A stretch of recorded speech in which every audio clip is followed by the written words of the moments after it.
보리떡 5개와 물고기 2마리로 5,000명을 먹였다. 이 5,000명을 먹인 사실을 두고 의견이 분분해요. 의견이 분분한 이유는 이 기적을 믿지 못하기 때문에 분분합니다. 그래서 신천지들은 어떻게 얘기를 하느냐? 어떻게 물고기 2마리로 그리고 보리떡 5개로 5,000명 이상을 먹이느냐? 이건 말이 안 되는 거다. 그러므로 보리떡 5개는 예수님을 얘기하는 거다. 물고기도 예수님을 얘기하는 거다. 이런 식으로 영적으로 비유로 풀어버립니다. 이 기적 나타난 것을 믿지 않는 것이죠. 그렇다면 예수님이 살아나가시는 것도 믿지 못하겠죠? 분명한 것은 공관복음, 마태, 마가, 누가복음에 있는 것은 역사적인 사실인 줄 믿습니다. 실제로 일어났던 팩트임을 믿습니다. 이 팩트인 기적을 믿지 못하기 때문에 영예로 들어가는 거예요. 믿음이 없다는 얘기죠. 또 어떤 사람들은 이런 얘기를 합니다. 이때 예수님이 오병이어의 기적을 일으킨 것이 아니라 어떤 일이었냐면 도시락을 싸갖고 온 사람들이 어린아이가 자기 도시락을 예수님께 바친 것을 보고 너도 나도 바쳤다. 그래서 그것을 나누어 주다 보니까 남았다. 이 또한 예수님의 기적을 믿지 못하기 때문에 궁여지책으로 내놓은 해석인 줄 압니다. 우리는 믿습니다. 분명하게 주님이 일으켜 놓은 기적이라는 것을 믿습니다. 오늘날도 기적이 일어날 줄 믿습니까? 예수전도단이 있죠. 예수전도단의 국제 예수전도단을 창설한 로렌 커밍햄이라는 분이 계십니다. 평신도지만은 복음의 열정을 가지고 열심히 복음을 전하는데 수많은 기적들을 일으켜 세워주셨어요. 그래서 하나님께서 복음을 전하라고 커다란 배, 엄청나게 커다란 아니스타시스인가 그 배를 허락해 주셨습니다. 그 배를 타고 많은 복음 전도자들을 태우고 이 나라 저 나라를 다니면서 복음을 전합니다. 그가 이런 책을 썼죠. 벼랑 끝에선 선택. 벼랑 끝에선 선택이라는 벼랑 끝에선 용기라는 책을 줘서 많은 베스트셀러가 되었죠. 거기에 보면 이런 내용이 나옵니다. 많은 기적들이 일어나지만 그 중에 한 가지 기적을 소개하는데 그들이 175명의 복음 전도자들을 태우고 그리스의 해변에 있을 때에 그것에 묵게 되었어요. 근데 그때 경제적으로 어려웠답니다. 그러나 하나님께서 늘 어려울 때마다 채워주심을 믿고 기도하고 있을 때에 갑자기 해변에 정어리떼가 몰려오는데요. 다른 데 말고 그들이 묵고 있는 그 숙소 있는 데만 해변에 정어리떼가 새까맣게 몰려와가지고 막 뛰어들으라는 거예요. 해변으로 막 뛰어오르더라는 거예요. 그래서 그 전도자들이 나가가지고 정어리를 잡았는데 8,300마리를 잡았대. 8,301마리 정도를. 그래서 몇 개월 동안 소금에 절여가지고 맛있게 먹었다는 내용이 거기에 써져 있습니다. 오늘날도 기적은 일어날 줄 믿습니다. 기적이라는 것이 꼭 하늘에서 불이 떨어지고 땅이 갈라지는 것만이 기적이 아니라 하나님께서 오늘날 우리 삶 속에 일으키는 역사도 기적인 줄 압니다. 오늘 그 기적에 대해서 얘기를 한번 해보려고 합니다. 오늘 오병이어의 기적은 어떤 의미를 가지고 있을까? 첫 번째, 어린 아이가 등장합니다.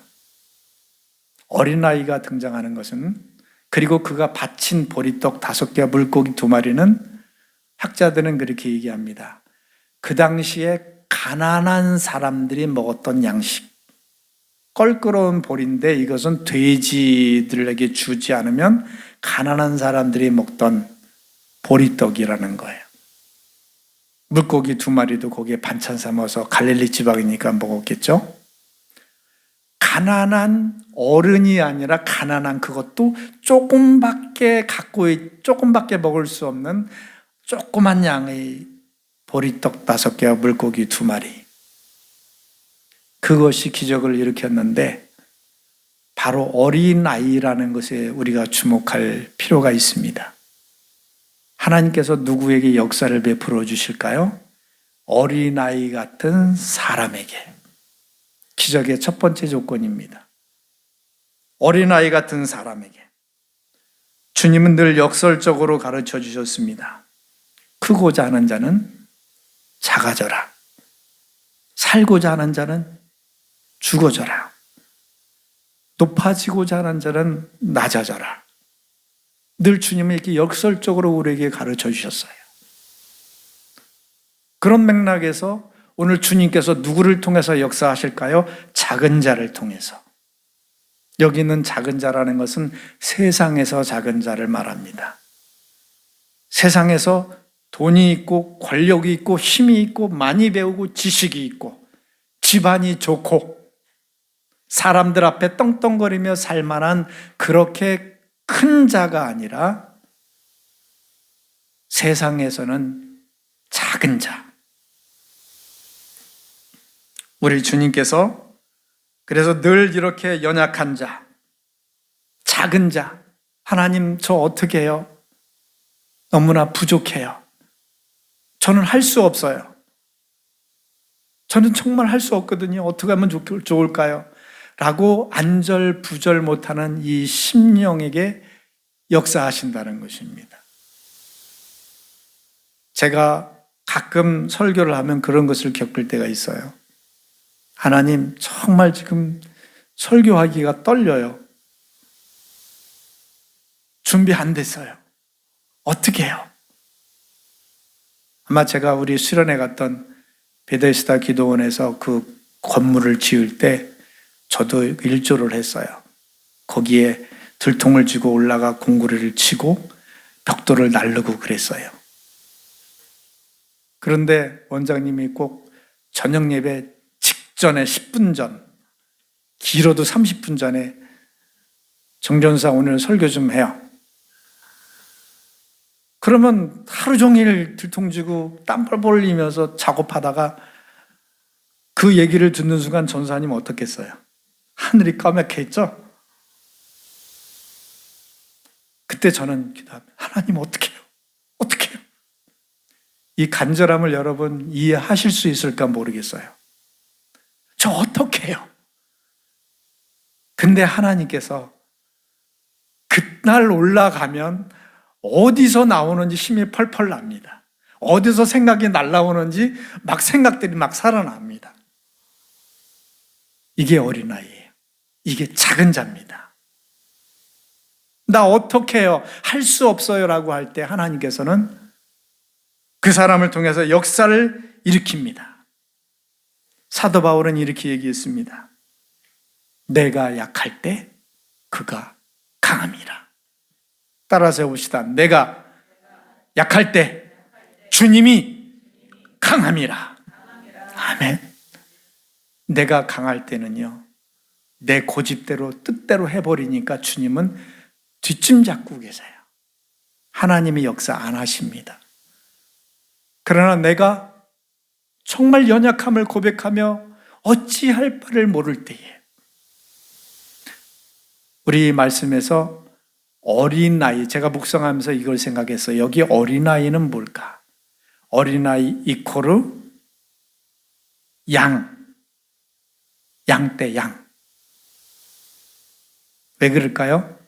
어린아이는 부모의 보살핌이 없으면 큰일 납니다. 한 3살 때라고 그럴까요? 부모를 따라다니다가 제가 언제 어디서 그런 경우를 봤어요. 한 여인이 갑자기 누구야 하면서 부르면서 소리를 지르는 거예요. 그래서 저는 이 아이가 먹고 아이가 죽은 줄 알았어요. 그랬더니 엄마 곁에 있던 아이가 어느샌가 한눈을 팔고 어디 가버린 거야. 엄마의 품을 떠나서 가버리니까 엄마가 깜짝 놀라가지고 아이가 마치 죽은 것처럼 누구야 하면서 막 정신이 없어 헤매고 다니는 거야. 아이는 그와 같아요. 잠시라도 한눈 팔면은 자기가 원하는 것, 흥미로운 것, 유혹을 따라서 중종종 가버려. 왜 이렇게 아이 걸음이 빠른지 우리 엄마들 아시죠? 아이 걸음이 무지 빠르잖아요. 아이 걸음이 빠른 건지 잠깐 한눈 파는 게 느린 건지 모르겠어요. 아이는 돌봐야 되는 입장이에요. 돌보지 않으면 어떻게 될지를 몰라. 양도 마찬가지잖아요. 목자가 있어서 늘 이리가 저리가 여기가 길이야, 여기가 먹을 곳이야, 여기가 낭떠러지야, 이렇게 일일이 조목조목 인도해야 되는 게 양이에요. 그래서 양과 어린아이는 같습니다. 다시 말해서 분명하게 절대적으로 보살핌이 필요한 존재가 어린아이라는 것입니다. 의존적인 존재가 어린아이라는 것이죠. 바로 하나님은 이런 어린아이를 통해서 기적을 베푸시겠다는 것입니다. 다시 말해서 우리 하나님은 우리가 하나님께 의존적인 존재이기를 바라요. 그러나 사단은 의존적인 존재가 아니라 하나님 앞에, 우리 앞에 꼬입니다. 야, 너 꼭 하나님을 의지해서 살아야 되냐? 그냥 네 힘으로 살아갈 수 있잖아. 꼭 기도해야 될까? 꼭 믿어야 될까? 너도 힘이 있잖아. 네 고집대로 뜻대로 살아봐.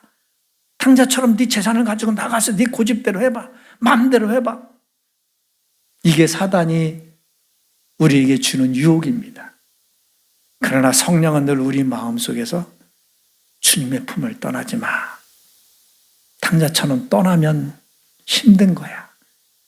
떠나면 탕진하는 거야. 떠나면 평안을 잃어버리고 떠나면 어려운 거야. 하나님과 사단은 완전히 정반대로 가르치고 있습니다. 우리들은 어린아이가 되시기 바랍니다. 주님이 절대적으로 필요한 어린아이. 우리 말씀에 또 보면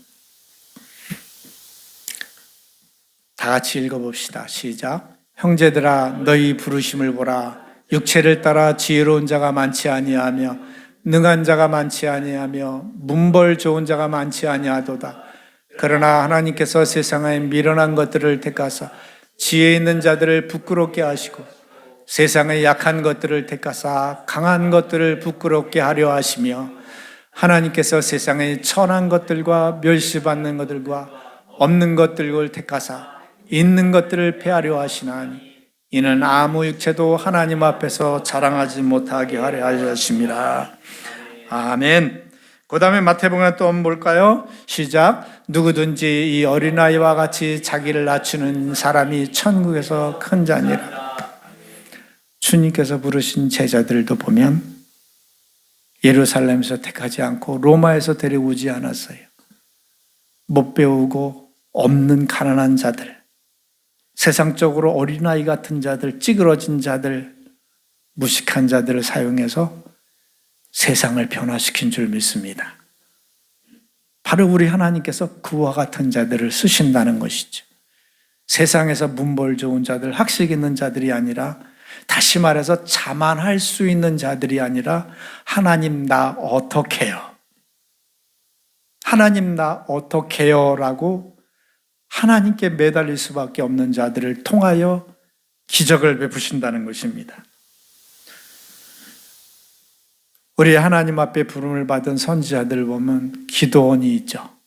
기도원을 보면 하나님께서 기도원에게 나타나서 기도원아 너 내가 쓸 거야 나를 따라와 했을 때 기도원이 이런 말을 합니다. 하나님 잘못하신 거 아니에요? 저는 므낫세 지파 중에서도 극히 약한 자예요. 그리고 우리 아버지 집에서조차도 가장 작은 자입니다. 근데 제가 어떻게 하나님의 일을 하겠어요? 그때 하나님이 뭐라고 하실까요? 아니다. 내가 너와 함께 할 건데 내가 미디안 치기를 한 사람 치는 것처럼 하리라. 내가 너와 함께 할 것이고 내가 치는 것이 아니라 내가 칠 것이다. 나는 극히 약한 자, 나는 가장 작은 자. 우리에게 이런 고백이 있기를 바랍니다. 그래서 하나님을 의지할 수밖에 없기를 바랍니다. 우리 다윗도 있죠. 다윗의 8아들이 있었어요. 이새에게 8아들이 있었고 다윗이 막내 아들이었습니다. 하나님께서 사무엘에게 얘기하셨어요. 이새 집으로 내려가라. 내가 거기 왕을 세울 거다. 알았어요, 하나님. 기름 뿔을 취해가지고 가서 오니까 이새가 벌벌 떨면서 사무엘 선지자 어떻게 여기 오셨습니까?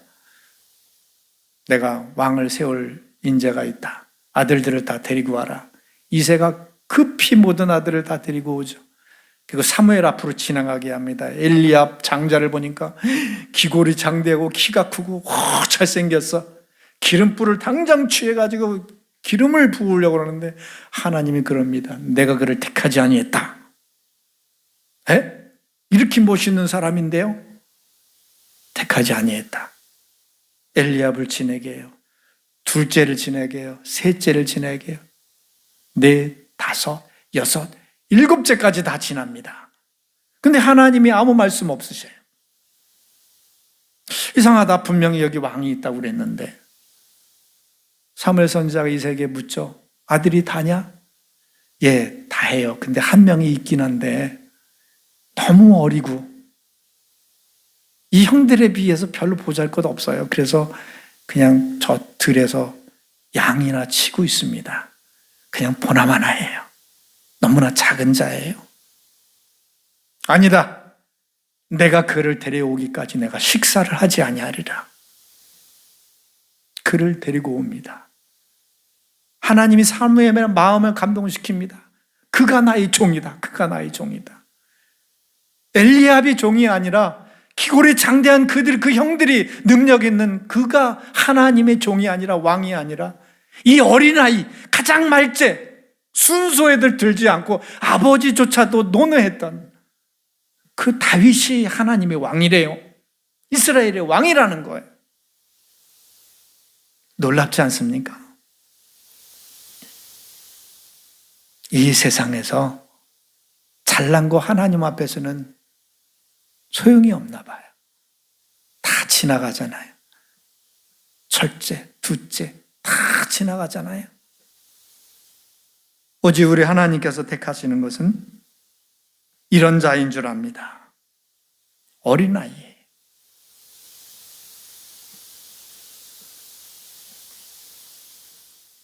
우리 또 말씀 봅시다.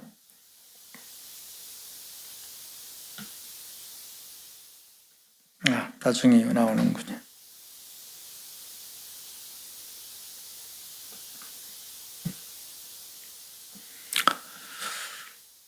그래서 우리 주님께서 이런 말씀을 하셨죠. 너희는 교회에서 금가락지를 끼고 멋있는 옷을 입고 차려온 사람들, 그들 올 때는 벌떡 일어나가지고 여기 앉으소서, 여기 높은 자리에 좋은 자리에 앉으소서 이런다. 그러나 남루하고 사회적으로 별 볼 일이 없는 사람이 오면 어이 너 가든지 거기 앉든지 뒤에 앉든지 마음대로 해. 우리 주님께서는 그거에 대해서 경계하셨죠? 아니다. 교회에서는 그자가 아니라 금가락지를 끼고 좋은 옷을 입고 사장을 하고 회장을 하고 교회 올 때 멋진 차를 뽐내면서 타고 오는 그 사람한테 굽신하는 게 아니라 오히려 사회적으로 천대받고 멸시받고 의롭지 못해서 교회 올 때마다 눈물을 짜고 기도하면서 하나님을 찾는 그 심령이 더 복되고 그 사람을 쓰신다는 것입니다. 그가 회장을 했던 어떤 자가용을 타고 왔던 하나님은 그를 인정하지 않아요. 그를 생각하지 않아요. 염두에 두지도 않아요. 근데 우리 하나님께서는 가슴을 치며 기도하는 세리 같은 사람을 염두에 두고 그 사람을 쓰시겠다는 것입니다. 우리는 예배 시간에 올 때 다소 가슴을 좀 쳤으면 좋겠어요. 다소 좀 부족함을 느끼고 하나님 앞에 눈물을 좀 짤 수 있는 심령이면 좋겠어요. 그 심령이 복되지 않을까요? 근데 우리는 너무나 자만한 것 같아. 나 이만하면 됐지? 이만큼 살면 그래도 괜찮지? 교회에서 좀 부족한 자 있으면 깔보고, 못 배운 자 있으면 좀 그렇고 상대가 안 돼. 좀 수준이 안 맞아. 이런 게 어디 있을까요, 교회에? 부끄러운 자를 택하사, 가난한 자를 택하사 있는 자를 부끄럽게 하신다고 그랬는데, 못 배운 자를 통해서 지혜로운 자를 부끄럽게 하신다고 그랬는데, 어린아이 같은 자 됩시다. 그 다음에 오병이요. 이 어린아이가 드린 예물은 오병이어였습니다. 오병이어. 가난한 자의 양식이고 그것도 그 중에서 어린아이가 먹을 수 있는 작은 분량의 양식이었습니다.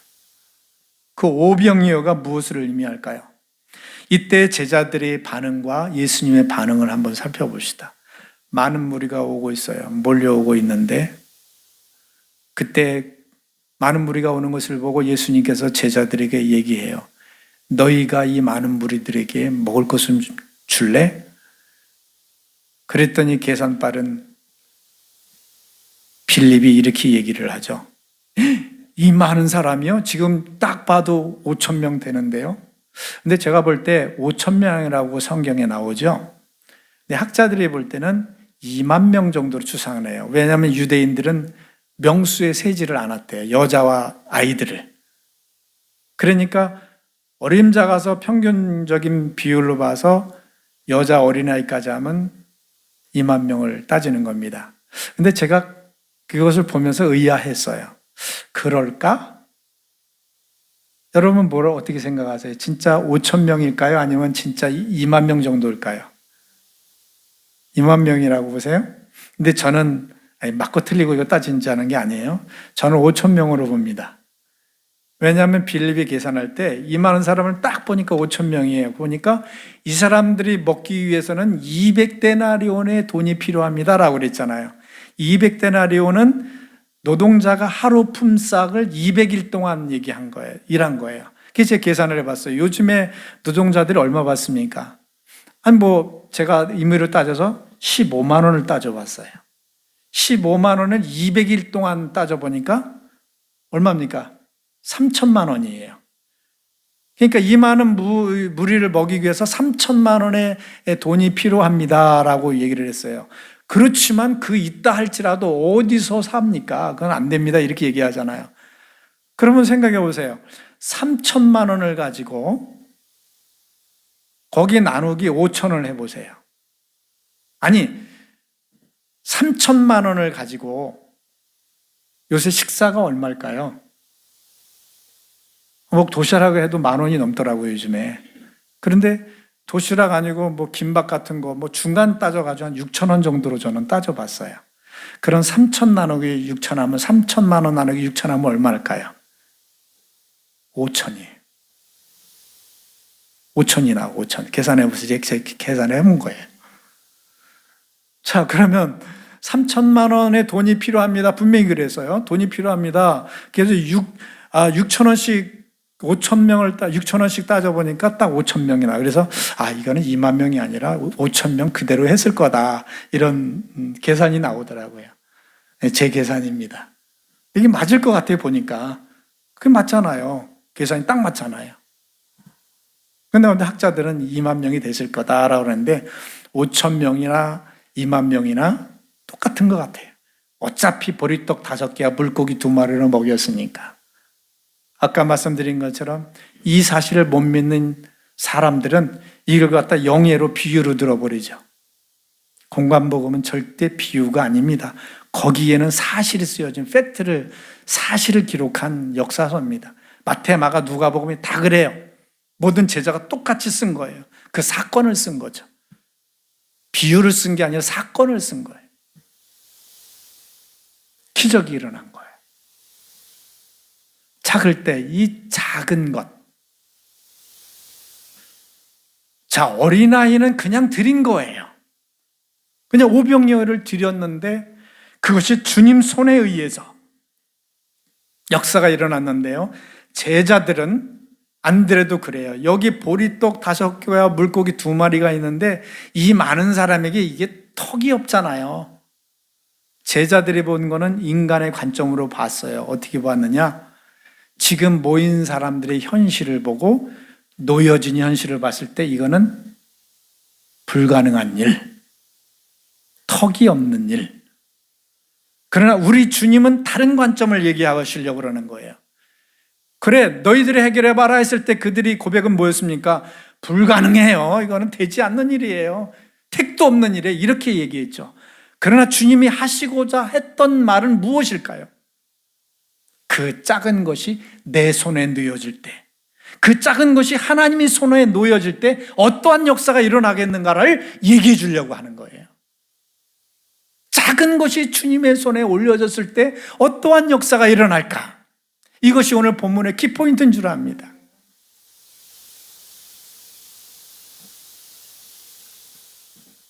우리 성경 한 군데 봅시다. 시작. 내가 이르되 슬프도소이다. 주 여호와여 보소서. 나는 아이라 말할 줄을 알지 못하나이다 하니 여호와께서 내게 이르시되 너는 아이라 말하지 말고 내가 너를 누구에게 보내든지 너는 가며 내가 내게 무엇을 명령하든지 너는 말할지니라. 너는 그들 때문에 두려워하지 말라. 내가 너와 함께하여 너를 구원하리라. 이게 무슨 뜻이냐 하면 하나님께서 여기서 또 예레미야를 부릅니다. 너 가서 내 말을 전해라 했을 때 예레미야가 얘기를 해요. 어떻게 해요? 저 아이인데요. 말을 할지 못하는 어리석은 사람인데요. 두려움에 떱니다. 그때 하나님께서 얘기합니다. 너는 아이라 하지 말라. 내가 너와 함께 하지 않느냐. 너는 아이라 하지 말라. 못한다 하지 말라. 불가능하다 하지 말라. 내가 너와 함께 한다. 우리 예수님은 오늘 본문 말씀을 통해서 너희들 불가능하다고 얘기하지 말라. 진짜 방법이 있는데 하나님 손에 갖고 와라. 하나님 손에 올려놓아라. 그러면 기적이 일어날 것이다라고 이야기를 해주려고 하는 것입니다. 여러분, 여기에 달리기 잘하는 분 계십니까? 저는 달리기를 좀 했어요. 100m를 몇 초에 끄는지 아십니까? 20초. 근데 제일 빠른 사람이 몇 초예요? 15초? 9초? 정말이에요? 아니, 기록이 진짜 그래요? 야, 그냥 슝이네, 이거는. 근데 100m를 9초에, 뭐 5초에 찍었다 합시다. 그 사람이 부산까지 달려갈 수 있습니까? 100m를 1초에 끊는 사람이 있다 합시다. 미국을 달려갈 수 있을까요? 근데 방법이 있죠. KTX 타고 슝 가면 부산 가고, 비행기 타고 슝 날아가면 미국 날아가고, 우주선 타고 슝 날아가면 달나라 가잖아요. 오늘 우리가 할 수 없어요. 하나님이 내게 하라고 한 것조차도 내게 할 수가 없어요. 그런데요, 하나님께 편승하면 가는 거예요. 낙타가 바늘귀로 들어갈 수 없어요. 부자가 모든 것 버리고 하늘나라 갈 수 없어요. 근데 사람은 할 수 없지만 하나님은 하실 수 있느니라. 하나님은 하실 수 있느니라. 하나님의 능력을 주시니까, 하나님 손에 편승하니까 쭉 달나라가고 부산 가고 미국 가는 것처럼 그 기적을 일으켜낼 줄 믿습니다. 하나님 손에 놓여지면, 하나님 손에 올려 놓아지면 우리는 가능해요.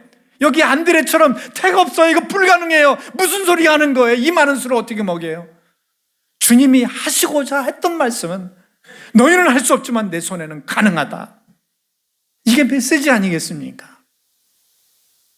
너희 인생들아, 너희가 하려고, 너희들이 해결하려고 노력하지 말고 내 손에 가지고 와라. 수고하고 무거운 짐자들아, 다 내게로 오라. 내 손에 올려놓아라. 우리가 부산까지 죽도록 뛰어도 제가 부산까지 자전거 타고 가봤어요. 또 재미있는 얘기 해볼게요. 경운기 몰고 가봤어요. 보름 걸렸어요. 우리 쎄빠지게 고생해서 부산 가지 말고 KTX 타고 갑시다. 주님 손 올려놓고 잠잡고 갑시다.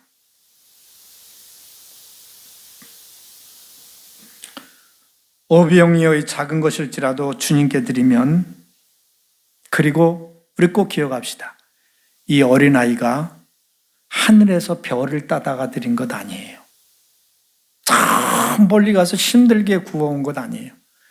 그냥 자기에게 있는 것. 엄마가 도시락 하라고 준 그 도시락, 내게 있는 것 가지고 주님 앞에 올려놓은 거예요. 그랬더니 그 역사가 일어난 거예요. 하나님은 우리에게 엄청난 하늘의 별을 따다 원하는 거 아니에요. 우리가 할 수 있는 것을 통해서 그거를 받으시고 그거를 통해서 역사하시는 겁니다. 다윗이 골리앗을 무너뜨릴 때에 평상시에 양을 칠 때 필요했던 물매와 그 물매 똘을 가지고 물리쳤을 것이지 엄청난 신무기를 들여와서 했던 건 아니잖아요. 즉 다시 말해서 기적이라는 것은 내가 가지고 있는 것 중에서 나온다. 내가 행하고 있는 일상 가운데서 일어난다. 그것이 하나님께 쓰여질 때, 하나님께 놓여질 때 내가 평상시에 가지고 있던 것 가지고 일어나요. 여러분, 우리 모세 지팡이 아시죠? 하나님께서 모세를 쓸 때도 모세도 역시 뺐어요. 하나님, 저는 말할 줄 모르는데요. 말이 어눌한데요. 그래도 가, 내가 너와 함께 할게. 그래도 좀 힘든데요. 내 형 아론을 붙여줄게. 그래도 힘든데요. 자꾸 빼잖아요. 그럴 때 하나님께서 뭐라고 합니까? 답답하니까. 야, 임마, 너 네 손에 있는 거 뭐야? 지팡이인데요. 이거 양칠 때 쓰는 건데요. 위험할 때 이게 뭐 동물도 물리치고 쓰는 건데요. 그 지팡이 내밀어봐. 뱀이 됩니다.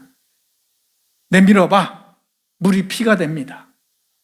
그 지팡이 가지고 반성을 가르고 홍해를 가르는 거예요. 그냥 자기 소지품이에요. 평상시에 생활했던 일상의 일부일 뿐입니다. 그거 가지고 하지 않아요. 대단한 것이 아닌 줄 압니다. 정말로 있는 것 가지고 하는 거예요. 오늘 사르밧 과부 얘기도 잘 알죠. 아합이 하도 악하니까 하나님께서 벌을 내려서 3년 6개월 동안 비가 오지 않게 해요. 그 가운데 엘리야도 고통당하고 사르밧이라는 곳에 사는 과부도 고통을 당합니다. 하나님께서 엘리야를 명령해서 사르밧으로 가라. 거기 과부가 있을 거다. 과부에게 가서 물 좀 달라. 물을 가지러 가니까 잠깐만, 내가 좀 배고픈데 떡을 좀 달라. 근데 선지자님, 죄송하지만 제가 마지막 너무 가뭄이 있어서 끝에 마지막 밀가루가 조금 있는데 아들과 제가 먹고 죽으려고 하는 마지막 밀가루가 조금 있습니다. 엘리야가 벼룩의 간을 빼먹죠. 그거 내게 먼저 나한테 갖고 와라. 그거 나눠 먹자고 얘기도 안 해. 정말 나쁘죠? 먼저 나한테 갖고 와라. 하나님이 요구할 때는 그 뒤가 있은 다음에 요구하는 거죠. 아브라함의 이삭을 요구할 때는 그 뒤를, 여호와 이레를 준비하고 난 다음에 요구하는 것 아니겠습니까? 여러분이 그런 체험을 많이 해봤잖아요. 뭔가 내 마음속에 감동을 줄 땐 그 후를 준비하고 주시는 거예요. 그 과부는 없는 것 갖다 줬나요? 구워다 줬나요? 아니에요. 마지막 자기에게 있는 이 떡덩이, 마지막 밀가루를 해서 떡덩이를 드렸던 거예요. 그래서 3년 6개월 동안 그가 살아날 수 있었고 넉넉할 수 있었지 않습니까? 우리 하나님께서는 우리에게 있는 것 가지고, 있는 것 가지고 주 앞에 드릴 때 그것이 마중물이 돼서 큰 것을 얻게 되는 것입니다. 별거 아니에요. 대단한 것 아니에요. 우리는 있는 것 가지고 하나님 앞에 드리면 됩니다. 시간이 갔지만 제가 예화를 하나 드릴게요. 유명한 기적이죠. 여러분 들어보셨을 거예요. 한 번 정도는. 57센트의 기적. 들어보셨죠? 안 들어보셨다면 다행이고요. 1886년에 펜실버니아주에 외곽에 작은 교회가 세워졌습니다. 템플 처치, 템플 교회라고 자그맣게 지어져 있어요.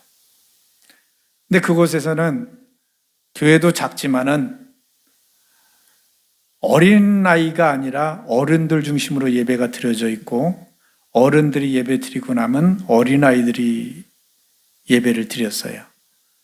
근데 항상 예배당이 비좁았어요.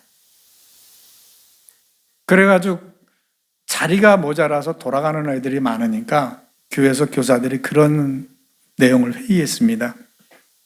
우리 번호표를 주어서 빠져나가는 아이들이, 결석하는 아이들이, 이렇게 못 나오는 아이들이 있으면 대신 번호표 순서대로 교회 집에서 불러가지고 예배를 드리게 하자. 그래가지고 거기에 그 이름이 해티 메이 와이어라는 여자아이, 소녀예요. 조그만 소녀아이가 예배를 왔는데 자기가 좀 자리가 없는 거예요. 그래서 선생님한테 번호표를 받고 갔어요. 선생님이 이렇게 얘기한 거예요. 미안해. 내가 자리가 나면 꼭 너한테 연락을 할게. 집에서 기다려. 이 해티메티가 이제 집에 돌아갔어요. 돌아가가지고 계속 기다리고 있는 거예요. 언제 선생님이 나를 불러줄까 하다가 병이 들었어요. 병이 들었는데 그 병이 중해져서 그만 죽어가고 있는 거예요.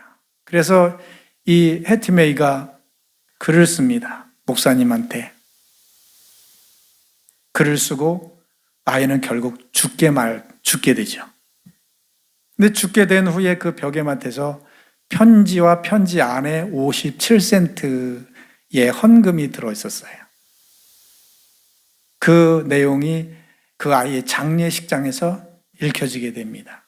그 내용이 뭐냐면, 목사님, 저는 교회에 너무나 가고 싶었으나 예배실이 너무 비좁아 자리가 나기를 기다리는 아이입니다.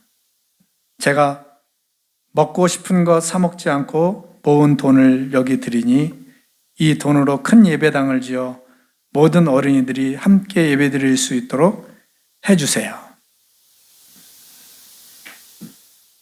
이 아이가 자기가 먹고 싶은 것도 먹지 않고 모은 돈이에요. 57센트가. 그 내용을 장례식장에서 읽어주니까 장례식장에 있던 모든 사람들이 눈물을 쏟았겠죠. 그리고 그들이 다쳤던, 숨겨놨던 호주머니가 열리기 시작합니다. 그리고 이 장례식장에 있었던 모든 사실들이 듣는 이마다 자기들이 주머니를 털기 시작합니다. 그래서 교회를 짓게 되죠. 교회를 넉넉하게 짓고 교육관을 지어서 아이들이 마음껏 와서 예배드릴 수 있도록, 다시는 돌아가는 일이 없도록 하죠. 뿐만 아니라 여기서 끝인 게 아니라 해티메이 이 아이처럼 가난한 사람들이 돈이 없어서 치료를 못 받고 죽고 하는 일이 없도록 선한 사마리아인 병원이라는 병원을 세웁니다. 무료로 그들을 진료해 줍니다. 또 이 파장은 거기서 끝나질 않습니다. 38,000명의 학생들을 헤아리는 템플 대학교, 주립대학으로 서죠. 대학과 대학원을 설립합니다. 어디로부터 시작이 됐나요? 이 57센트의 오병이어를 드린 어린아이의 헌금입니다. 아마 우리 중에 누가 수백억을 주어서 그런 역사를 일으키지 못할 겁니다. 어떤 독지가가 나와서 해도 그와 같이 이루지 못할 거예요. 57센트 뭡니까? 이거 57원. 우리나라로 또 말하면 별거 아니잖아요. 근데 그것이 주님 손에 올려진 거예요. 주님 손에 올려져서 주님께서 모든 사람들의 마음을 감동시킨 겁니다. 그래서 그 기적이 일어난 겁니다.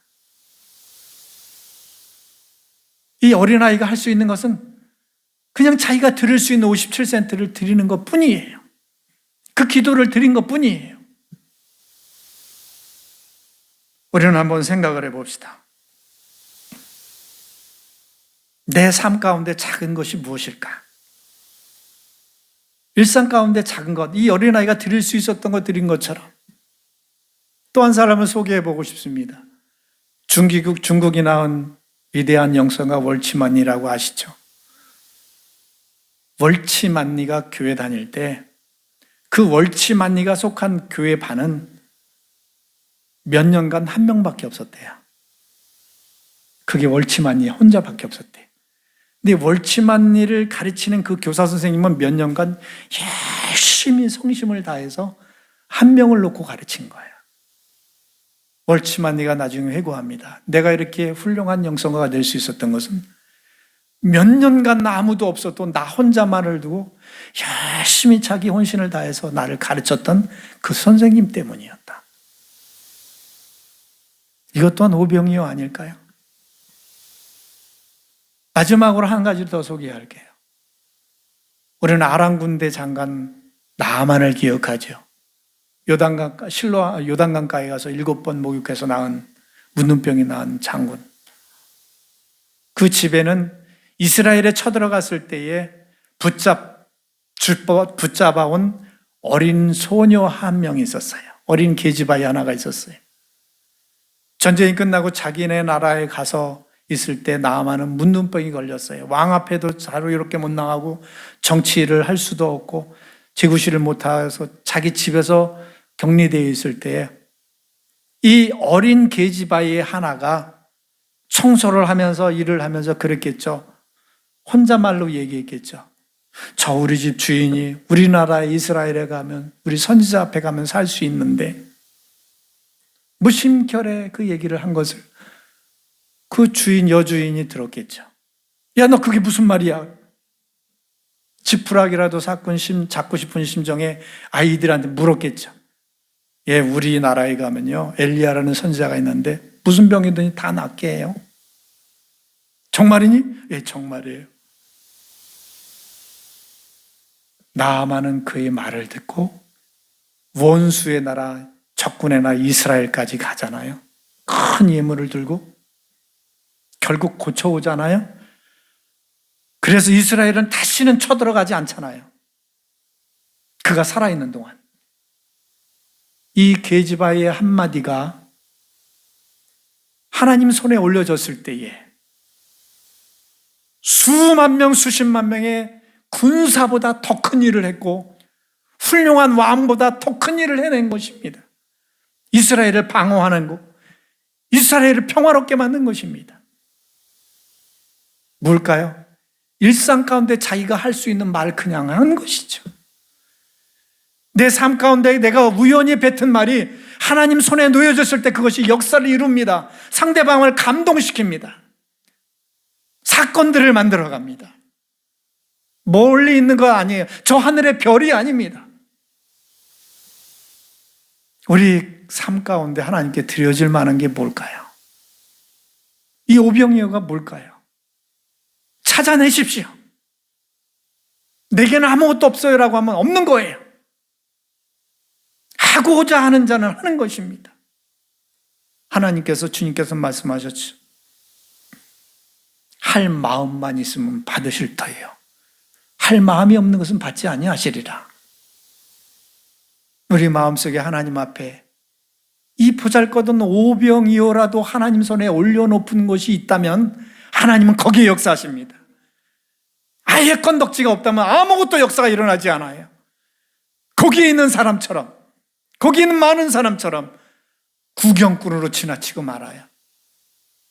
우리 삶 속에 분명히 오병이어가 있을 겁니다. 그것은 분명히 내가 할 수 있는 범주 안에 있어요. 가지고 있는 범주 안에 있어요. 내 능력 밖에 있는 것이 아니에요. 그것을 찾아내십시오. 그 오병이어가 뭘까? 그 57센트가 무엇일까? 하나님은 분명히 나를 통해서, 나의 소원을 통해서 이 57센트의 헤티메이의 아이의 이름을 그 기적을 쓰신 것처럼 우리를 사용하실 것입니다. 우리 시간 기도할 때에 그렇게 기도합시다. 하나님, 내게 있는 오병이어가 무엇인지 깨닫게 해주세요. 우리 기도합시다.